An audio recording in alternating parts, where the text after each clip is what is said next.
Much like Duck, Oliver is a Great Western tank engine. With the help of his trusty brake van Toad, he has found his title as a really useful co-worker on Duck's branch line. Though sometimes his resource and sagacity can go into his smoke box and make him conceited.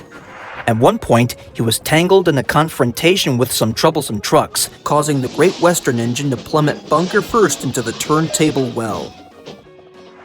But at the end of the day, we all know that Oliver can get himself back up again with the help of teamwork, and this was one of those stories.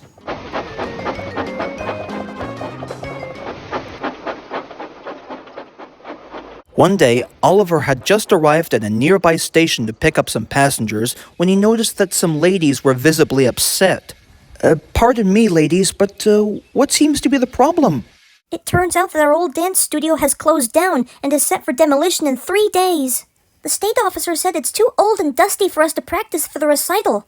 Why, it would take a miracle to give our old studio a new makeover at a cost of £20. Please help us, Oliver. You're our only saving grace. I'll see what I can do, Oliver said kindly.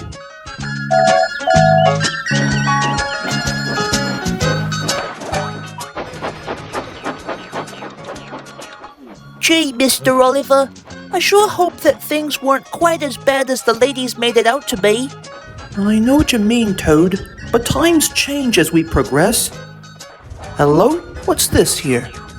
I don't believe this!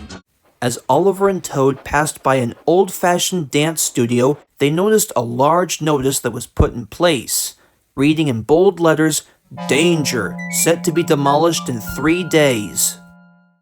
Seems that those ladies were right after all. Alright, come on, Toad.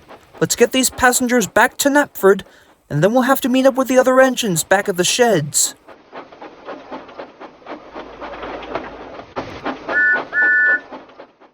As soon as the news was confirmed, the Scottish twins, Donald and Douglas, were speechless. Oh my, closed down and demolished in 3 days. It's a shame, really. I honestly don't blame you, Donny. I mean, how can you practice dancing for opening night if you cannot have a studio to perform the right moves? Honestly, it just doesn't make any sense. Now, quickly, Oliver, how much does it cost? Well, £20? £20, not bad. Indeed, and worst case scenario, we'll just have to think of a plan as quickly as possible. All 5 agree that something must be done, but none knew what. Until Oliver said, "Now quickly, Duck, without thinking. If you were to have anything in the world right now, what do you think it would be?" More time for thinking? No, I mean like an item, like something you typically pay for. A carton full of lemons? Hey, I like what you're thinking there. Well done, Duck. That's using the old noodle. After a few decisions were made via phone call, the Fat Controller couldn't help but agree. Why, certainly, he smiled, and in a few moments, he added, "It shall be spick and span by the time you make the dough." At Farmer McColl's, the workers were waiting by the platform, and as soon as Oliver and Duck were coupled up, they began to fill their trucks with fresh yellow lemons.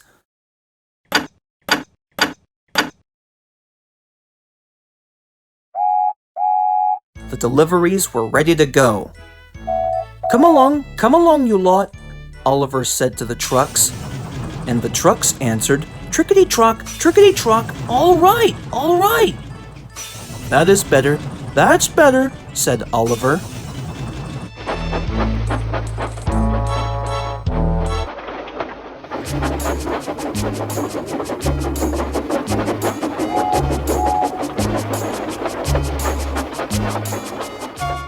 At the first station, Oliver and his crew met a smartly dressed man waiting for Thomas's train.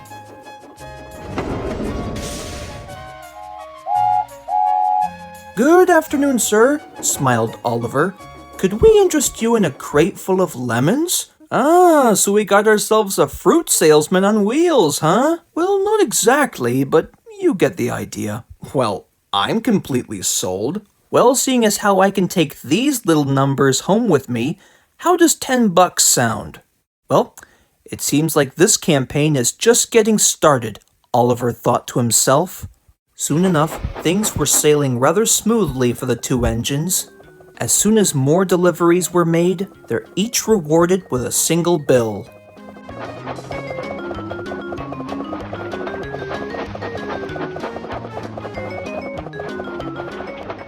Tunnels and stations flashed by, and even signal lights showed green as they passed. The journey went on and on until it was naturally time for a breather.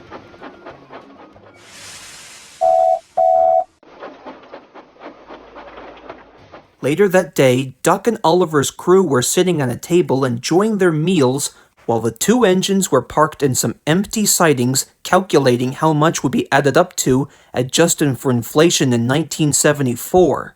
I don't think that's enough money to save the dance studio. Duck, it looks like we're going to need some heavy artillery, a new concept. I think you're right, lad. I got it! What if we convinced Mr. Bubbles to be hosting a hurdy-gurdy production at the country fair? Nah, let's just save that for when it's summer, Duck.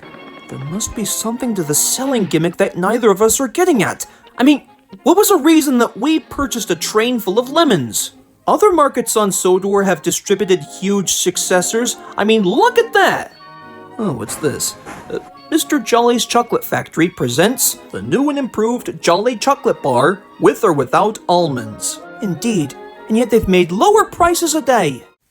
Excuse me, Mr. Duck. Excuse me, Mr. Oliver. I do have a suggestion. Seeing as how next month will be a scorcher, why not take the train full of lemons over to the lemonade factory? I hear tell that the workers were running fresh out. At first, Duck was very skeptical of the idea until he said, "You know, that's actually a solid idea, Toad." It is? Of course. I mean, what's the point of cooling off during a hot summer's day if you cannot have a nice and cold refreshment? Oh, you know what? Why didn't we think of this idea beforehand? Come on, Duck, what do you say we get back to work? So Oliver and Duck didn't stop until they arrived safely at the lemonade factory. The workers were very pleased to see them.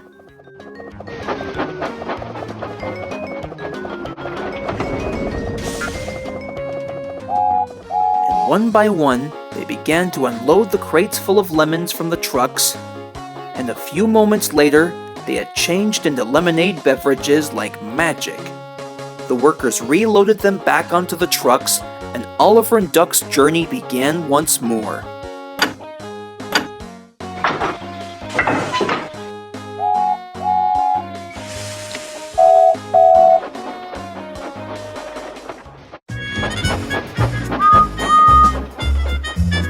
At Knapford Station, lots of people were waiting at the platform just before Gordon could arrive with the express when suddenly they heard a growing whistle sound. Arriving at the station were Oliver and Duck with their deliveries.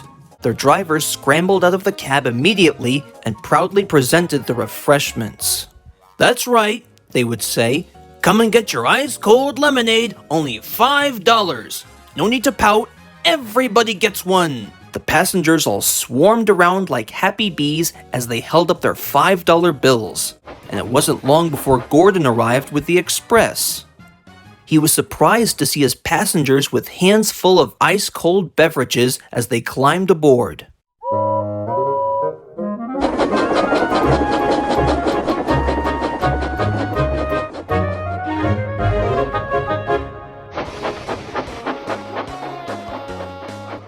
The next day, Oliver and Duck's drivers and firemen had enough money to help the ladies purchase the now-mended dance studio.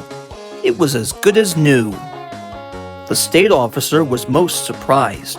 "Goodness gracious, I didn't think you'd go through all this trouble to make that much money just so you can help the ladies purchase an entire building like this one before." "Well, teamwork is our destiny," said Oliver. "What can I say?" "Well, in that case," said the state officer, "ladies, it looks like the dance studio is all yours once again." As soon as the last sentence was spoken, the ladies were very excited. They each offered Toad, Duck, and Oliver some tickets as a way of saying thank you. We'll see you all tomorrow night. And they were right. The night of the recital was quite a success.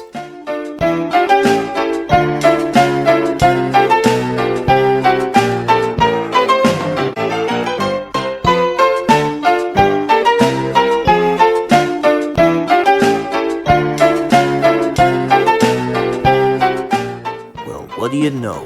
Whispered Duck to Oliver. We sure were really useful engines yesterday, weren't we? Quite right, Duck. It just goes to show you how a special delivery can save another corporation.